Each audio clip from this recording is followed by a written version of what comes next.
Command is actually a version of empathy. You actually find yourself in a position where you want to be able to speak up for others and able to deliver for others. The way I can relate to this, I think I've been in many situations where people don't know what to do. They need someone to lead the way, to take charge. And then you feel either the eyes are going towards you or you feel like, okay, I think this is where people need me right now. That's at least my experience of command.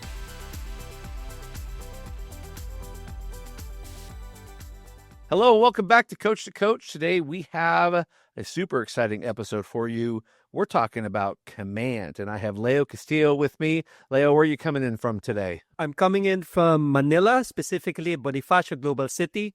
I'm actually, immediately after this podcast, I'm teaching my university class. So I want to make sure we're done before the class starts. Yes, you are teaching because it's Saturday morning for you. Saturday morning, time, yeah. Correct? Mm-hmm. Yes. Well, thank you for coming in all the way from Manila.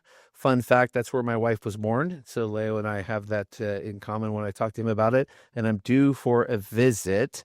And so Leo, real quick, give me your top 5 as we get started. Sure. So I lead with achiever, learner, command, self-assurance, and ideation. All right.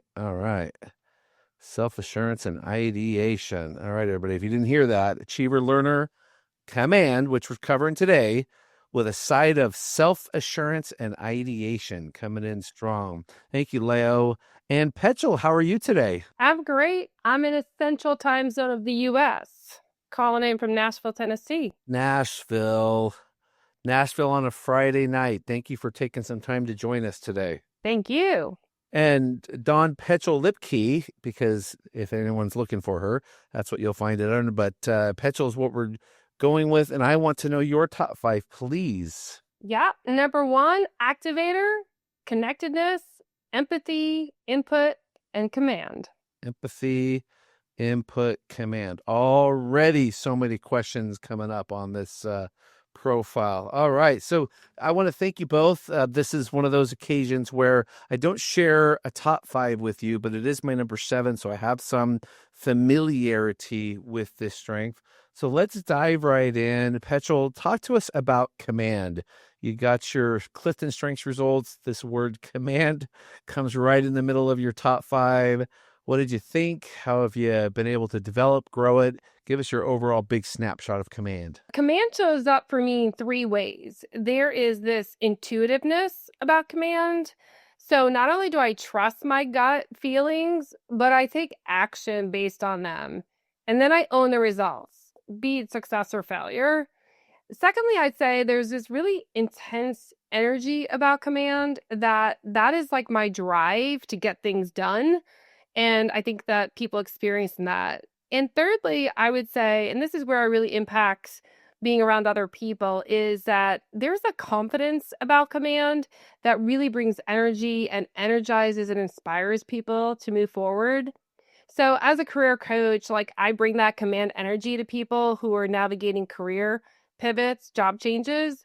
So for me, I'd say command it's really about bringing clarity and leading people through uncertainty with confidence. When clients are feeling stuck or overwhelmed, I'm like, hey, let's just do this.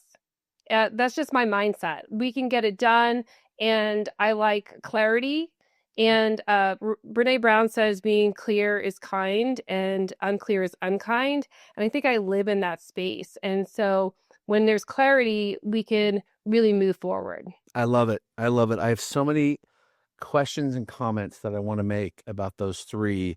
So I have intuition, intensity. You said confidence, but I want to put inspiration there because I like the transliteration, but confident that inspires. Big word that you used around the clarity piece. I find a lot of people with command feel like that is one of the greatest assets of this strength, is it is a clarifier. Leo, did you have any questions on those or comments based on her feedback on command? Yeah, I do. Petch, when did you start showing this? I wonder how your childhood looks like. I love that. I love that question. So I would say it first showed up for me. I remember in high school, I had somebody come up to me and say that they were intimidated by me. Mm. in high school, right? And it was like, what? And I have continuously gotten that feedback throughout the years, over the years, many times. And every single time, I'm always really surprised. It's just really interesting. And so, yeah, it just goes way back for me. And I realize you can use that intimidation in a really positive way. And so it was really important to understand that I'm having this impact. People are having experience of me, because if you don't own it, then it can feel like you're intimidating somebody versus being really present with them and caring for them and listening to them. It's bringing your presence to leverage like being in it with people versus something else that they're having. So it's really important to understand the experience that the other person's having. This is something that of course I prepared for this session, and this is something I wanted to bring up. I thought I was going to come in later, but I think this is something a You lot mean of people. an achiever learner prepared in advance? That's amazing. But I want to be sure. I make sure that we have a good session with you. But this is one of the biggest insights I've had with command, and I'm glad I'm hearing it from Petchell, that command is actually it's actually a version of empathy. You actually find yourself in a position where you want to be able to speak up for others and able to deliver for others. Um, and the way I can relate to this, and Petchell, let me know if you feel the same. I think I've been in many situations where people don't know what to do. They need someone to, I don't know, to lead the way, to take charge. And then you feel either the eyes are going towards you, and then, or you feel like, okay, I think this is where people need me right now. That's at least my experience of command. Can you connect to this? 1000%. You're so spot on. You do your research here. So I think, so going back, right, in high school, it was like, well, you're intimidating. And when I got to executive leadership, and this is when I saw the command in action in the way you're describing it, it was like, I knew how, that's what I realized, like that intensity is just a way to actually, an ability to make progress and get unstuck with people. And I actually have empathy, right, as number 3. And I don't know if anybody's listening and they have command and empathy as a pairing. I'd love to hear from you. Send me a message on LinkedIn or comment below, because it's a very rare pairing in the Gallup database. And it's something that's really important, is to pair that command with empathy, because you're really noticing the impact the command is having with empathy. So, Petcher, the second person I've met who has command and empathy. The first person I met is the wife of Sarav. I don't know if you've ever met Sarav. He used to be with Gallup in Singapore. He's one of the lead coaches. And guess what? I met her, really wonderful lady. She's a beauty queen. I can just imagine command and empathy for a beauty queen. That kind of makes sense to me. So I don't know if you've ever gone through that road. So. Well, right. The command is an influencing theme. I think there's something about when you have an influencing theme, you care about your appearance, and it's part of it's right. The definition, my Gallup, is like your presence, and so I think beauty queen falls very nicely in there. Excellent, Leo. Your turn. Thank you for that segue questions. And Petch, as he goes, same thing. So what we're hoping to provide for our guests today is highly interactive session around bringing out the nuggets. But I do want to call that piece out. Command is a version of empathy, and I have been doing this work for a long time, and that is the first time I've heard it used in that way. We're gonna dig deeper into that one. But Leo, why don't you take us through your experience with command? Sure. So I took the CliftonStrengths assessment in 2016. Funnily enough, the reason I took it because Gallup was trying to hire me, and then they realized, because that was when I was living in Japan, and then they realized I don't speak fluent Japanese, so that didn't happen.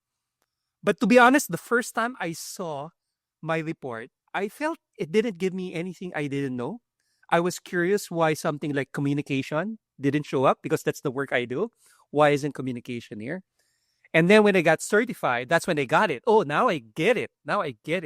First, because I met someone with communication. Now I understand how that looks like. And I saw that communication was showing up in my command.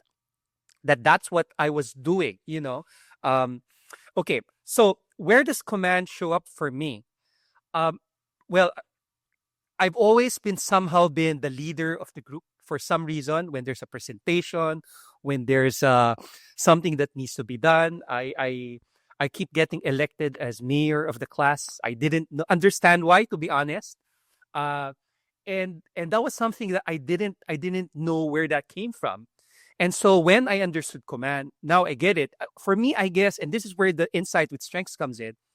I didn't realize I had something that was unique. I didn't realize that they had something that people look out for.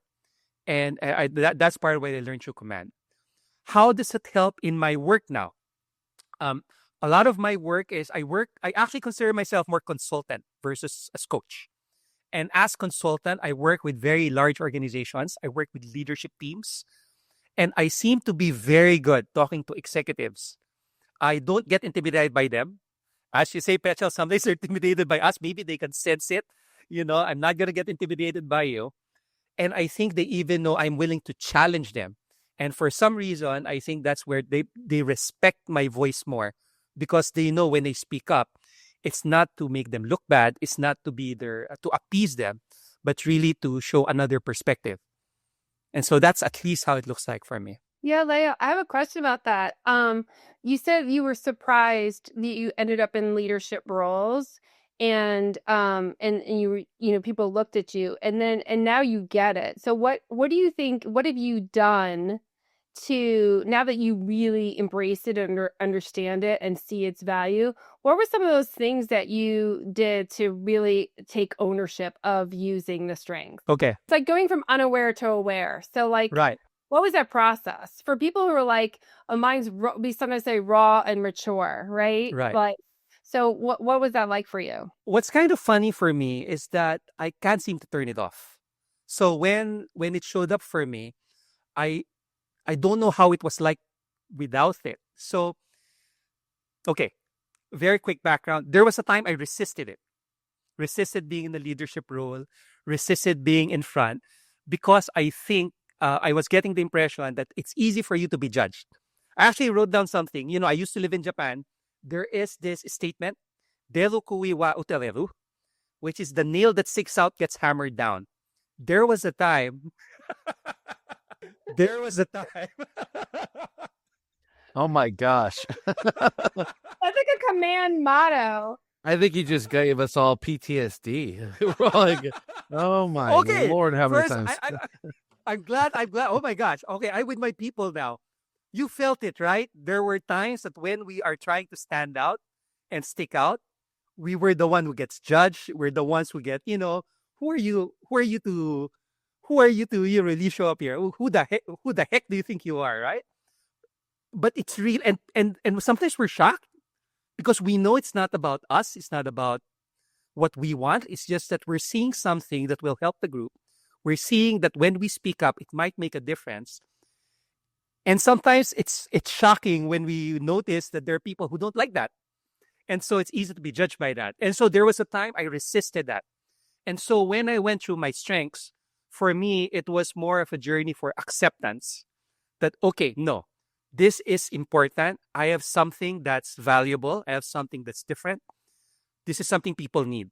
And so for me, how can I make this more useful for people? So that's how it came up for me. Coaches and service-based business builders want to 10x your impact and income? Join the Strengthspreneur Mastermind, led by Brent O'Bandon, MCC, author of the Strengthspreneur 10x Workbook, and the world's first Gallup-certified strengths coach. This powerhouse group gives you personalized coaching, peer support, and proven tools to launch and scale your unique strengths. We meet 2 times a month. Come sharpen your strategy, boost confidence, and grow smarter, not harder. Visit podcast.34strong.com to thrive as a strengthspreneur. Again, visit podcast.34strong.com. Join Brent O'Bannon and thrive as a strengthspreneur. Yeah, that's awesome. I fall in the same boat as you, as like resisting it. It was something I tried to tuck away, tuck back, push back, because people didn't really like it a lot of times, was my experience. And so I really tried to pretend like it wasn't there, but you can't turn it off. It's in your top 5. There's no just turning it off. It's part of who we are. And that's a really important part of like embracing it and using it. And I think that's really good advice for anybody who's sitting out there with command, like, yeah, we're not really popular with this command. And to say, if you embrace it, what does that look like, right? That could look like being present with people.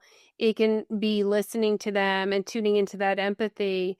And I find that learning to listen is command is most effective when it's paired with respecting other people's opinion and giving space for that. So that journey is really important to go from hey, I'm trying to hide this and I want to own it and claim it, to I'm going to embrace it and really use it for good. And Petch, guess what? I've spoken to some people who also have command. Apparently, this is not unique to us. This is a journey they go through. Sometimes they feel the judgment. Sometimes they feel they need to hide it. And hearing that you have something different, that people need you to show up, I think it's very healing for them from that perspective. So I agree. Having said that, I am aware with how command can show up. It can become across as harsh. So you're right. The listening is such a big important part of it. Creating space is such an important part of it. And learning to lower the volume.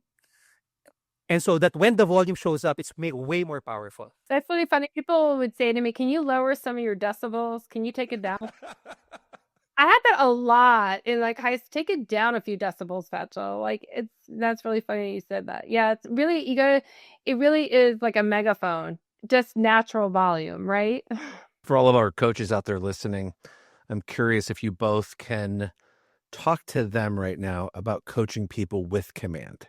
Because for those who don't have it, this sometimes shows up on a profile, and admittedly, they're nervous going in.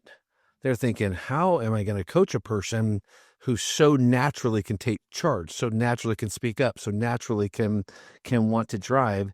And I want to be taken serious. I want them to listen to me. What advice can you give for that? I think it's interesting you said that a coach might be nervous about coaching a client with command. When I come across a client with command, I am supercharged and excited. In fact, I have to like remember to slow my roll, because when two people said everybody with command, like all of us with command, we're like, ooh, yeah, I'm gonna go. I was so excited. I was like, I know, Brandon, I know it's number 7, but I know you have it. And I was like, oh, 3 people with command. It's so exciting. It's energizing. I think we can run the world together. Kind of energy, right? Like, give us all the problems. We will take care of this. I mean, we have to partner with some executing people, so we'll need that. But I think, it's interesting. I'm like just sitting here thinking about the people who might be intimidated by it. Is just curiosity. I think we need curiosity around us to explore it and talk about it, and really to give us space to be raw in how we kind of miss it with people, because I still miss it with people with command. And like that was a little direct, Petchell. Like, oh, okay, let me go again. Sorry about that. I'm really sorry, right? So being patient and curious, and letting them have space to really play with it and see how it's playing out for them, and how they can, and then coach them into from raw to mature. Because mature, I would say, really the goal, I think the end result is you want the person to embrace it. Really embrace it. And when you have that, when you embrace, you bring a clarity and decisiveness that really is incredibly powerful, that I would say also coach them to like not that you have to be comfortable. You can still be uncomfortable, but embrace that, like, you can initiate those hard conversations. You can initiate going and having the hard talk with your boss or your somebody in your life, because usually it's going to be the quickest path to clarity and progress, and you're going to get out on the other side. And once you get those reps in of practicing that, you're going to see how powerful it is and how like people really appreciate having somebody in their life who's willing to speak out. Okay. Brandon, I want to confirm, no? You're asking how to coach people with command or how to. Yeah. So we think about a lot of the folks that tune into this podcast, Coach to Coach. They're coaching with CliftonStrengths. They're either coming to learn for their own edification as someone with the strength, Okay. or someone who's wanting to learn depth, understanding, appreciation. And command is one of those strengths up there with competition, self-assurance, that can significance that can cause people to pause, because I'm gonna come in here and coach a strength, especially if it's not dominant for me, because this one often is a lower third strength in many people's profile. How do they prepare? What are things they can ask? Ways that they can engage with this strength? So, okay, Petch, I like what you said. Just want to add to it.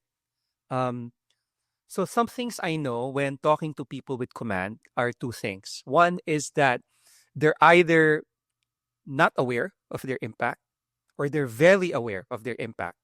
It doesn't seem to be a lot of middle ground, you know?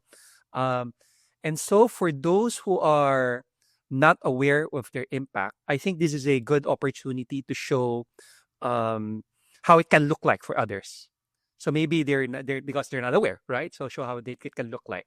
For the people who are aware, and I go back to what I said earlier, I think there is a certain resistance or hesitance sometimes to show because they know they can come across as harsh. And so what do you do for both of them? Um, One thing I would tell people, because I think I've been coached many times with command. I've had people tell me, Leo, I'm intimidated to coach you. You know, I just just look at the human being behind this. Command is just the voice. Command is just the megaphone. But there's a human being here. Don't get distracted by that. So go back to what the person is, who the person is. This person, because they have command, they look like they're so sure of everything. Guess what? We are also unsure. They seem like they know what to do. Guess what? Sometimes we don't know, and sometimes it would be helpful for us to show. Helpful for us to show that we understand that side of it when we're talking with people with command. I love that. I want to come back to what you both were commenting on regarding just the way command can stand out, and the way that one can feel, especially when they're younger, impressionable, immature. They don't really understand why they're taking the pressure they're taking.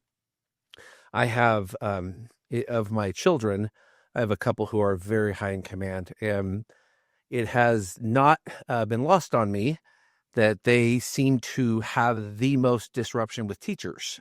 Oh And boy. so from notes home and comments, and sometimes it's very hard to teach a teacher that my son is not intending to be disrespectful to you. Right. My son is naturally wired to question authority and orders.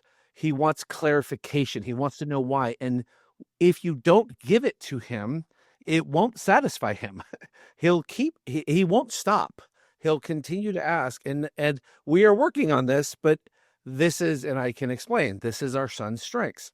And for many teachers, there's you use the right word, Don, there's an intimidation. What is this 14-year-old, coming to me this way as another adult in the room? And that was last week's note from a teacher. I mean, this is like, I don't have to think back far. This is my 8th grader. And the reality about this strength is that he doesn't like standing out that way, though. He doesn't want the unsatisfactory mark in his conduct report. He isn't trying to displease. He's actually trying to understand, and that's the way he's relating with his world. And so when we all think about developing this strength, I'm curious from your journeys, how you've been able, and now I want you to start to interplay your strengths, if you could, for me. As you start to put your other strengths with it, how have you developed it in relationship to other strengths that you're working with in your own dominant set? It's funny when you were describing that about your children. I just found out. I spoke to some of my teachers. Apparently, my grade school teachers. I learned they were afraid of me. Can you imagine? A teacher afraid of a 10-year-old or a 12-year-old. Because, I am the one who questions. I'm the one who challenges. I can imagine. Oh my God, I have so many stories where I got teachers into trouble, and you know how I went directly to the dean and the principal because I'm complaining about the teacher at a young age. So yes, I can relate to your children. Okay, here's where I've learned a lot about when people show up and when they challenge. Because in many ways, command is really about challenging. It's really about challenging. And I was thinking about the teacher of your kids. One thing that maybe I would share to them: don't look at them as they're challenging. Look at them as people who care. This is how they're showing care. They're caring enough to question. They're caring enough to clarify. And rather than seeing it as something disruptive, see it as something useful. So maybe ask them, okay, you're challenging this. What do you see? Are you seeing that we're not seeing? And that's what you want to encourage. You want to encourage people to challenge. You want to encourage people to speak up. And I think this is why people with command sometimes feel, because they see people react. They say, oh, did I say something bad? But I'm really just showing that I care. And that's why they try to cover it, because they're getting a negative reaction. So I think this is where it's useful that when a challenge like that shows up, it's really to welcome it and to honor it and to see it as not a bad thing. And guess what? They will show up more. Because if the more you don't acknowledge that, the more they will challenge. So I'm just thinking about your kids, Brandon, the way I would look at it. Okay, you're seeing something we don't see. What are you seeing? And maybe it's something worth exploring. That's how it comes in. Now, you talked about merging the talents. Well, one of my talents is ideation. And you know ideation, right? It always questions things. It's always looking for new things. And I think that's why sometimes the teacher gets intimidated because they feel like they need to answer me based on what I see. And they think it's a challenge to authority. It's actually not. I'm just sharing something new. I'm just sharing something that I saw. And I was just trying to bring it up. And so yeah, so I can see how that can come across as strong. So what I've learned is I've learned how to introduce it better. I've learned to be more careful, maybe more, no, maybe careful is not the right word. Maybe more smoother in terms when I bring up my challenge. That's how I do it. And maybe that's another way we can also help people with command. We're not saying your challenge is bad. Your challenge is good. How can you give it smoother? How can you give it more fluidly so that people are not distracted by your impact, and they can really hear what you're saying. Is that part of what happens with learner and command? I can, yeah. The learner helps, yeah. Yeah. Mm-hmm. And, remember I have self-assurance too, so it comes across really strong. So yeah, I really had to learn how to make this more smoother, how to make this more fluid, because I realized that the message getting lost. And so that's how I develop it from raw to mature. Do you ever feel lonely as a coach or solopreneur? What if you had a place where you could surround yourself with like-minded coaches who truly get you, where learning, sharing, and growing together is the norm? Connect, Learn, and Share, started by Charlotte Blair, is a vibrant community of CliftonStrengths coaches from around the world. Hosted on the Circle platform, it's a place where you'll find people, processes, and events to help you grow your business, enhance your coaching and facilitation skills, and thrive in a safe, supportive, and collaborative environment. Connect with coaches from diverse backgrounds and experiences. Learn through a calendar of recorded events across time zones, and share your knowledge in a community built on an abundance mindset rooted in strengths. Visit podcast.34strong.com to learn more. Again, podcast.34strong.com to learn more about the Connect, Learn, and Share community. Learner is one of those strengths that has a natural humility to it, because it honestly doesn't know, and it's seeking information. It's seeking out. So it's in a student, a learner, a disciple type position of, I don't know, please tell me. Do you find that the learner posture, does that serve that command self-assurance strength? Because it does allow you to reframe or retone questions in a way that the listener knows, I'm genuinely asking for my edification growth here, or the edification of growth of others in the space. Yeah, I see it helps to front load that. So it doesn't look like it's an attack, because I think sometimes it is interpreted as an attack when it wasn't meant to. So I Okay, let's think it's pause on very, that. Let's yeah. pause on that. Command is not trying to attack you, everybody. I want to pause on that for a moment, because he said it so well. It can be perceived as you're coming at me. No, I'm just talking. I'm honestly this is just me being me. This is not attack mode. Trust me, you'll know if it's attack mode. It's very I love that. It's very different when it comes. Yes. You'll know if it's that. This is not that. This face is not that face. And no, that's a really important moment. Thank you. Keep going, please. Where else? No? So I have achiever as well. And so, people also get intimidated by achiever because, you're trying to get a lot of things done. So I also need to understand Just that a not lot. everyone, There's just a lot more of them. There's just a lot There is more. a lot more. So, I know. so they, Yes. so they connect to it like, oh, you're one of me. You like to work all day, every day. Like, oh, Right. Thanks, Leo.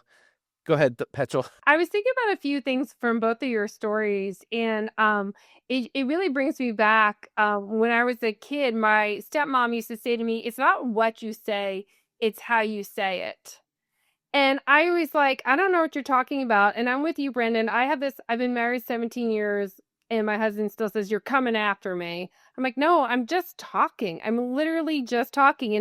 And the fight is because I'm fighting for this thing that's important. We're raising a family together. We have all these things going on. I'm like in it.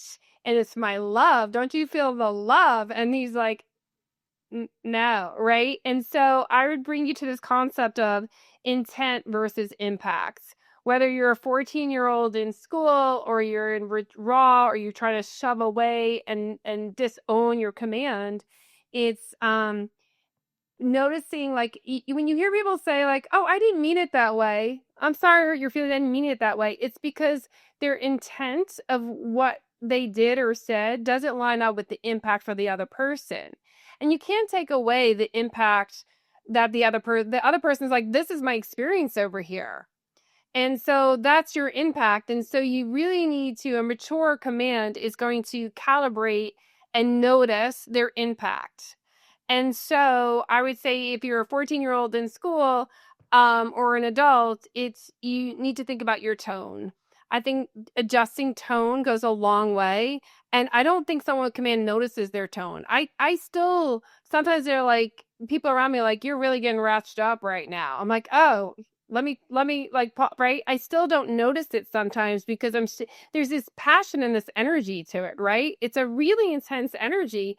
We can't help who we are, right? And so I'd also say, Brandon, for your son, is like, context is king, right? Like, when do you take on these arguments? So when and what tone are you using? Is he doing it in front of the class and it's like now disrupting everybody moving forward because he needs something? Or can he wait till the end of class and say, "Hey, I'd like to talk to you," and challenge the teacher one-on-one, right? So context, like, and it's kind of a big concept for like a 14-year-old to think about, like, I got to pause, right? But this is learning how to manage your command. And there's sometimes that it's really important to do it in front of the whole class because they might be teaching something that everybody's kind of lost on, and teenagers are scared to raise their hand and admit to everybody that they're lost, right? So your son being like, "Hey, hold up, teacher, I'm confused. Can we take a minute and you make this more clear for us?" Everybody else is like, "Thank God somebody else asked the question because they provided clarity." So it's, again, getting those reps in of practicing using your command for other people. Your strengths are for others, right? And so it's that opportunity to use it for good and powerful versus disruptive. But the disruptive, like, again, context, disruption could be good. Like, disrupting and pausing the class because we're all lost is the right moment. So I would say that. As far as answering your question about mixing the other strengths, I mentioned the empathy is super, like, that was just a really powerful pairing for me. I got to dial down the command, dial up the empathy a lot. But really, it's I gotta say, it's really interesting. I'm coaching somebody and I'm really in it with them. Right? People with empathy can feel how the other person is feeling, even if they're not saying it. And then I just go right in with the command. I cut right through because I understand where they're coming from, and I just call them out. I'm calling bullshit on that. Ooh, I'm calling it out, right? I'm just calling it out because I sense what they're feeling, and I'm like, you're here with me because you want to go to what's next for you. And so it's a really good combination. Also, I have 4 strategic thinking themes in my top 10. And so literally have strategic and I have input. And input likes to ask a lot of questions. So creating curiosity is a really good antidote for command, is like, let me ask a lot of questions. And strategic is like, really has like, right, people with strategic can see the path forward in the most effective, efficient way. They just see it. It's also like, I think, like an invisible kind of strength as well. And so when you have strategic, it helps me see the path forward. I'm scanning for the options. I know the most effective way. So the command's decisiveness is paired with intentional direction. And I think that's really helpful pairing when I'm like with people. I'm having conversations about what's hard for them. It's curious to me as I'm listening to you talk, because your connectedness is so high. And just even as you're talking through the incident with my son, or you're connecting it back to other strengths, you can hear you making those invisible strings real as it relates back to command. Does connectedness, does it support you in really elevating that command to its best and highest use, would you say? That's a great question. What you were saying, that I was like, wow, I didn't even, and connectedness is another one of those invisible strengths to me that is just operates. And when I got it as number 2, it was kind of surprising because I just don't see it a lot. But I think it's a great question, Brandon, because I think it's true. It's like, I'm going to speak up because I could see the greater good. I could see the bigger picture. I can see all the important things that could be happening if there's something if I speak up, because it's really never about the person who's speaking up. And that connectedness gives me that vision of like, and even empathy for your son, like if everybody's lost in the classroom, it's going to change everybody's life, right? In that moment. And so I think it can be very powerful. And I do think it's really connected. And look, I just learned something about how my connectedness even shows up, because I don't really naturally think about it. It just kind of floats around for me. Those top strengths, gotta pay attention because they can just kind of be out there and not notice it. Yeah, very cool. Thank you, Petchell.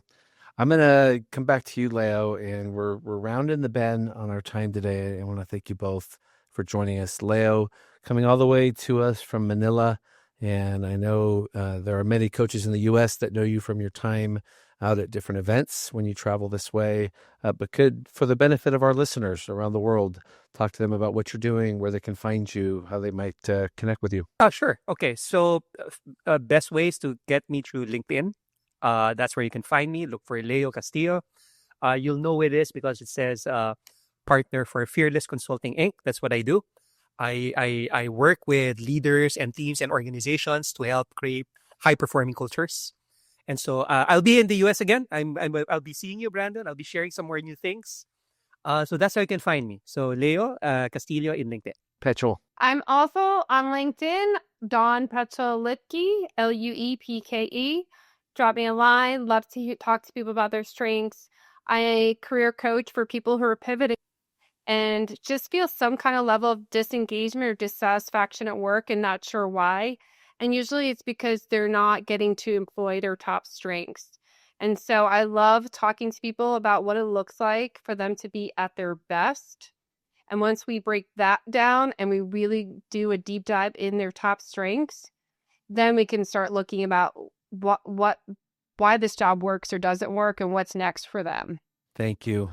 Listeners, this has been a really rich conversation about one of the most rare and unique talents in all of the world. Command is one of those strengths that is often misunderstood. And today, our guest brought you a lot of clarity to understand the strength. And so if this episode really connected with you, we encourage you to share it with someone that also might find it helpful. A huge thank you to Leo and Petchell for joining us today. You both did such a great job. Any last comments on command for our listeners as we wrap up? Anything that we can leave them with on this strength that just might just give that punctuation at the end of our talk? I think there was this question of asking, like, how could you summarize it in a sentence?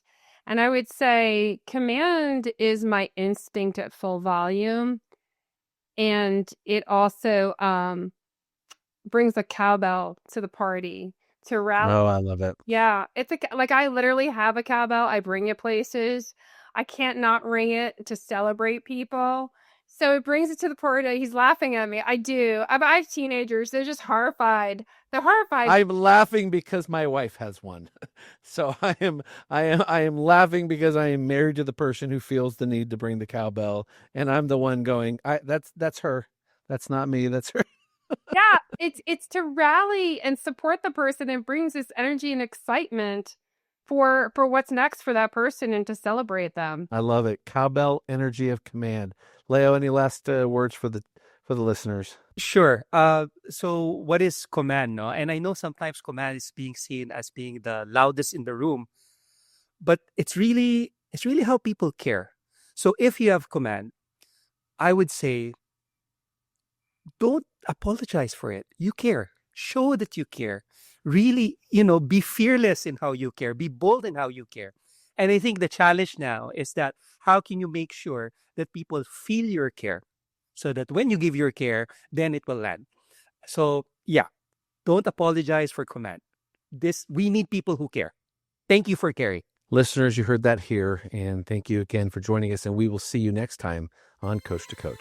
That's a wrap on this episode of Coach to Coach. If you've enjoyed today's conversation, be sure to subscribe so you never miss an episode. And if you're a strengths coach looking to dive deeper, join the Coach Strong community. It's where coaches like you come together to share insights, support one another, and discover partnership opportunities. Be part of the conversations that are elevating our industry. Email community@34strong.com to join today. Thanks for tuning in, and we'll see you next week on Coach to Coach. Stay strong.